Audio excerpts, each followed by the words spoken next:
자, 뉴스탑10이 9번째 소식 8위로 준비한 소식은요.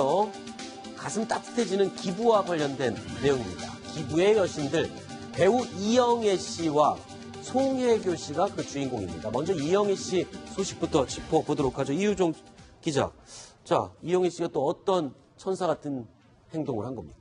네, 어제 저녁인데요. 한국장애인재단이라고 있습니다. 여기 직원들을 이영애 씨가 불러서 그 위로와 격려하는 자리였는데 여기에서 느닷없이 스리랑카에 관련된 얘기가 나왔습니다. 네. 그 전에 그 이영애 씨가요, 올해 5월 정도에 스리랑카에 홍수와 재난이 발생했었는데 이 당시에 성금 5만 달러를 쾌척했습니다. 네. 우리 돈으로 따지면 한 5,600만 원 정도 되는 것인데 그래서 스리랑카에서도요, 굉장히 감사하는 뜻이 많았습니다. 사실 스리랑카 하면 대장금이 스리랑카에 또 방영이 돼서 한류가 매우 크게 일어난 곳이기도 합니다. 그래서 현지 매체들은 대장금의 주인공이자 평소 스리랑카에 대한 사랑을 드러낸 이영애 씨가 스리랑카 피해 복구를 위해서 따뜻한 마음과 메시지를 전달했다 이렇게 보도도 하고 이날 관계자들이 이 감사의 뜻을 한국장애인재단을 통해서 전했습니다. 네.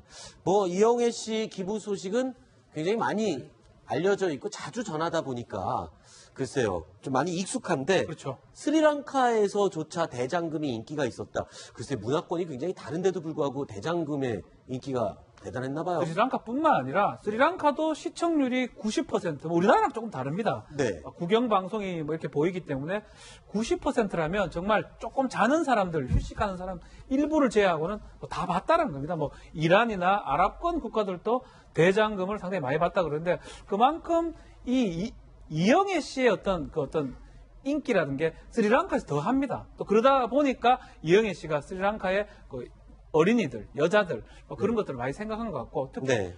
홍수라든지 피해가 있으면 꼭 도와주고 싶다라는 생각을 많이 해서 그래서 이영애 씨의 어떤 기부 활동은 좀 습관적으로 하는 것 같아요. 뭔가 문제가 되면 기부해야겠다. 그러다 보니까 기부 천사이기도 하고 기부의 좋은 소식은 항상 들리고 있는 걸로 보입니다. 네. 이 이영애 씨가 데뷔할 때 산소 같은 여자라는 광고로 데뷔를 했고요. 그 이후에도 영화 JSA에서 스위스 국적의 이 중립국 장교 역할을 했었죠. 그때 이 소피라는 역할을 맡았었는데 그 역할을 맡으면서 언론과 했던 인터뷰 내용이 있습니다. 잠시 듣고 이야기 이어가 보겠습니다. 한국계 스위스 호녀라예요. 아버지 한국인, 어머니 스위스 사이에 태어난 호녀라 소피를 맡았고요. 그리고 군 출신의 정보수사관 역할로서 공동경비구역에서 일어난 살인사건을 파헤치려고 파견된 윤수사 요원이었거든요. 2000년도에도 역시 미모가 빛이 났었고 아름답습니다. 예. 박지훈 변호사님. 예, 아름답습니다. 근데 이영희 씨가 저렇게 네. 예쁘고 착하고 이런 역할만 한 게 아니라 친절한 금자씨에서는 굉장히 무시무시한 역할도 했잖아요. 이전까지만 해도 좀 네. 여리고 좀 정숙하고 아름다운 역할을 했다면 네. 이게 아마 분기점이 된 게 친절한 금자씨 2005년에 친절한 금자씨 영화가 아닌가 생각이 듭니다. 근데 이후에도 네. 무슨 공익 광고 찍고 그럴 때 광고 찍을 때 굉장히 이미지나 이런 거를 굉장히 신경을 쓴다면서요, 이영희 씨? 그러니까 이미지가 이 광고가 들어오면 네. 대부분 아마 CF 들어오면 돈을 많이 주거든요. 네. 넙죽넙죽 다 받는 게 일반적인데 어떤 광고인지 어떤 기업인지를 보고 돈보다는 제품이나 기업 이미지를 보고 선택을 하는 겁니다. 네. 특히 이제 대출 같은 그런 것들을 하게 되면 본인의 이미지라든지 문제가 되기 때문에 지금 이제 한 전자제품 광고를 11년간 하고 있는데 네. 그만큼 오래 하기도 어려워요. 또 그 네. 회사 입장에서도 이영애라는 이미지가 너무 좋기 때문에 바꾸질 않는 거거든요. 네. 이영애 씨는 기부도 많이 하지만 자신이 선택하는 광고도 아마 돈보다는 어떤 기업, 또 국민을 보고 선택하는 게 아닌가. 그래서 칭찬을 받고 있습니다. 박 변호사님. 네. 다른 연예인들이 다 광고 들어도 다 넙죽넙죽 그렇지는 않아요. 네? 네, 맞습니다. 네. 자, 특히 또 거대 식품회사에서 또 광고를 제의했는데 그 음식에 들어가는 성분 하나하나까지 다 따져보고 결국에는 거절을 했다라는 일화도 이영희 씨의 주변에 이야기가 돌고 있습니다.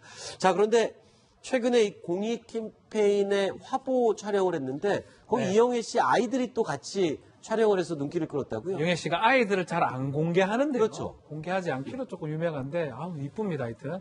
아이들을 이제 공개를 했는데, 아마 조건일 것 같아요. 네. 공익 그 캠페인 자체가 아이하고 같이 있어야지만이 캠페인이 되기 때문에 네. 아이들은 아우 이쁜데요. 하여튼 둘이를 공개를 했는데 그만큼 필요할 때는 자신의 어떤 뭐 이런 것들도 공개할 수 있는 그래서 많은 사람들이 이영애 씨를 사랑하는 게 아닌가 이렇게 생각이 듭니다. 네. 손소 변호사님, 네. 굉장히 환한 표정으로 사진 들여다보고 계시네요. 아, 저는 아들만 둘이 있어가지고. 네. 저렇게 예쁜 딸 보니까 저도 모르게 막 미소가 지어지네요. 네, 주변에서는 손소 변호사님 총각인 줄 알던데. 알겠습니다. 자, 이번에는 또 다른 기부의 여왕 얘기해 보겠습니다.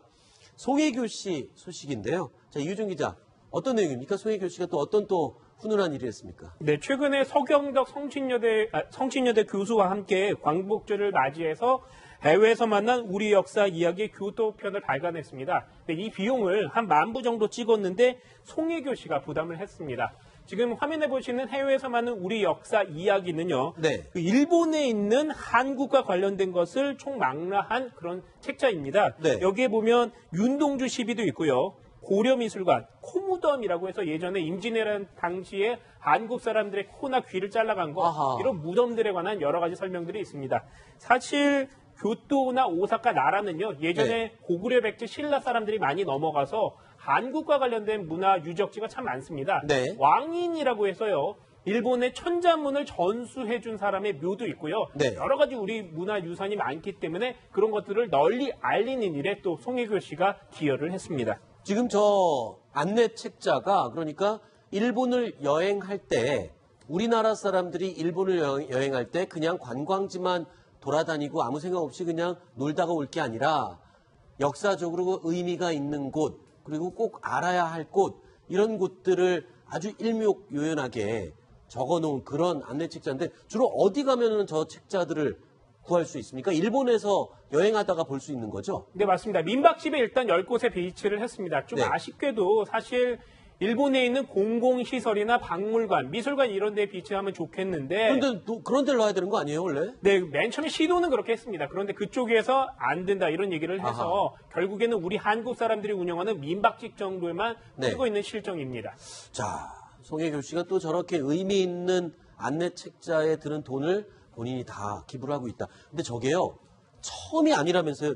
이미 과거에도 계속 저 기부를 해오고 있는 거잖아요. 네, 그렇습니다. 조금 전에 설명 들으신 건 교토였고요. 네. 아주 올해 3일 전에는 도쿄에 있는 것들을 소개하는, 유적을 아하. 소개하는 그런 안내 서적을 만들어서 역시 기부했습니다. 네. 근데 그뿐만이 아니고요. 일본뿐만이 아닙니다. 네. 중국에서도 좋은 일을 많이 했는데요. 네. 충칭과 항저우에 있는 임시정부 청사, 또 상하이 윤봉길 기념관 등 이런 곳에 한국어 안내서를 만들어서 이제 배포할 수 있도록 기증을 했고요. 네. 뿐만이 아닙니다. 뉴욕에 있는 현대미술관 등 유명한 전 세계 12곳의 미술관에 한국어 서비스가 이루어지도록 절차를 진행을 했습니다. 네. 그리고 또 블라디보스톡 등에 있는 한국 유적이 있는데요. 여기에 안내서도 만들어서 제공할 예정이라고 합니다. 그렇군요.